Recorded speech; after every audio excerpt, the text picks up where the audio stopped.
North இந்தியாவில் கிராமத்து வாழ்க்கை பிடித்து போகாத ஒரு பெண்.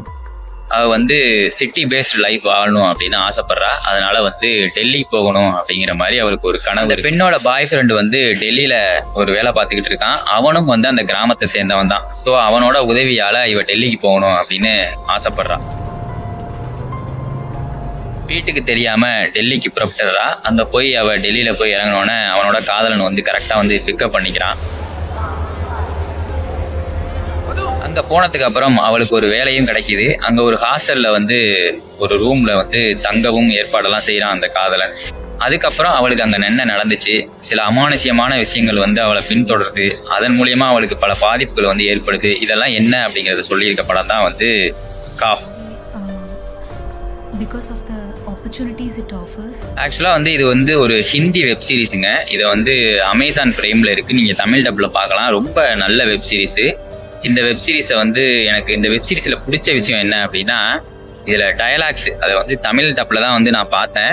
டயலாக்ஸாக இந்த வெப் சீரிஸை நீங்கள் பார்த்தீங்க அப்படின்னா நெத்தி போட்டில் அடித்த மாதிரி ஒவ்வொரு டயலாக்கையும் வந்து சட்டு சட்டுன்னு வந்து சொன்னது வந்து ரொம்ப நல்லா இருந்துச்சு. இங்கே ஒரு ஹாஸ்டல் இருக்குன்னு என்னோட ஃப்ரெண்டு தான் என்கிட்ட சொன்னாங்க.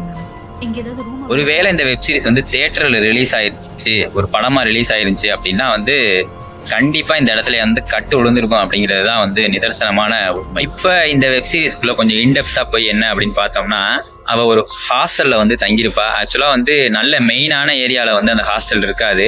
கொஞ்சம் பணம் வந்து கம்மியா இருக்கும் அப்படிங்கிறதுக்காக வந்து கொஞ்சம் அவுட்டர் சைட்ல ஒரு ஹாஸ்டல் வந்து கேர்ள்ஸ் ஹாஸ்டல் வந்து பார்த்துருப்பாங்க.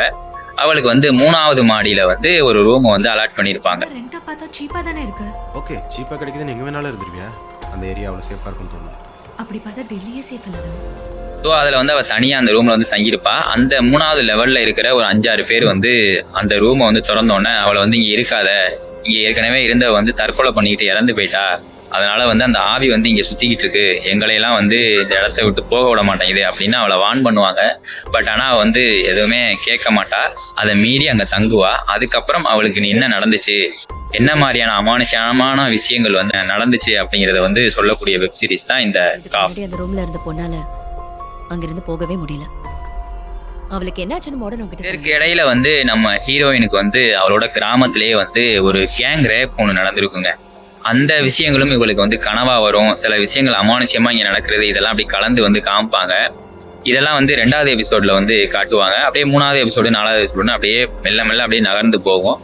5வது எபிசோடுக்கு அப்புறம் படம் வந்து ஒரு ஹைப் அப்படி ஏற்படுத்தும். அது வந்து கடைசியா 8வது எபிசோட்ல தான் போய் அது நிற்கும். அந்த அளவுக்கு ஒரு சுறுசுறுப்பான ஒரு வெப் சீரிஸ் அப்படின்னு வந்து சொல்லலாம். நம்ம ஹீரோயின் வேலை பார்க்குற ஆஃபீஸுக்கு ஆப்போசிட்லேயே ஒரு ஆஃபீஸ் இருக்கும். அதில் வந்து ஒருத்தன் வேலை செய்வான். அவன் வந்து நம்மளை கேங்ரேப் பண்ணவன்ல ஒருத்தனா இருக்குமோ அப்படிங்கிற மாதிரி ஒரு சந்தேகத்தின் பார்வையோட அந்த நம்ம ஹீரோயின் வந்து அவளை வந்து நோட் பண்ணிக்கிட்டே இருப்பா. கடைசியில் அவன் தான் அப்படிங்கிற விஷயமும் வந்து அவளுக்கு தெரியும். இது எல்லாமே வந்து இந்த அமானுஷ்யம் கலந்த விஷயமாவே அப்படியே வரும். நான் வந்து இப்போ ஃபுல்லாக வந்து ஒரு விஷயத்த வந்து நான் சொல்ல விரும்பலை. அதில் ட்விஸ்ட் எல்லாம் இருக்குது. அந்த ட்விஸ்ட்லாம் நான் இப்போ ஓப்பன் பண்ணி விட்டேன் அப்படின்னா அது நல்லா இருக்காது உங்களுக்கு அந்த வெப் சீரிஸை பார்க்குறதுக்கு.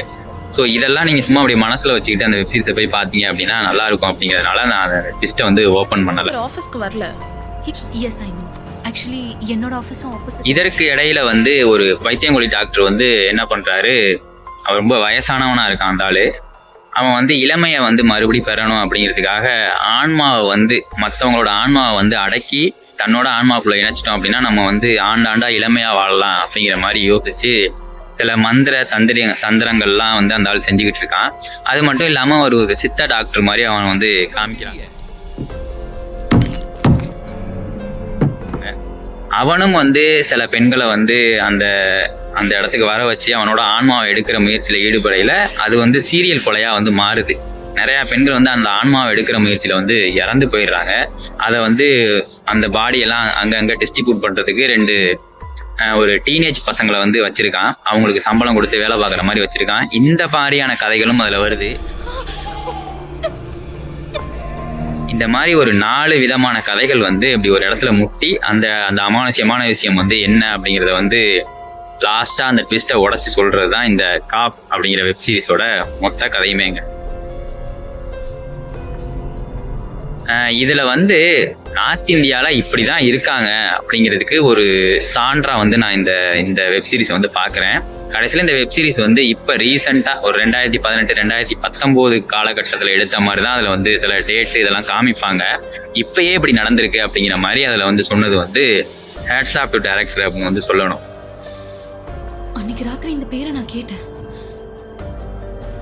ஏற்கனவே நான் ஒரு ஹிந்தி வெப் சீரிஸ் பார்த்தேங்க.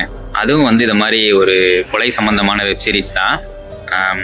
மான்வட் மர்டர்ஸ் அப்படின்னு நினைக்கிறேன். அந்த வெப் சீரிஸுமே வந்து கிட்டத்தட்ட இதை பேஸ் பண்ணி தான் இருக்கும். இதில் வந்து அந்த ஒரு பெண்ணியத்தை வந்து எந்த அளவுக்கு கொச்சப்படுத்துகிறாங்க வட இந்தியாவில் அப்படிங்கிற மாதிரி இதில் காமிச்சிருப்பாங்க.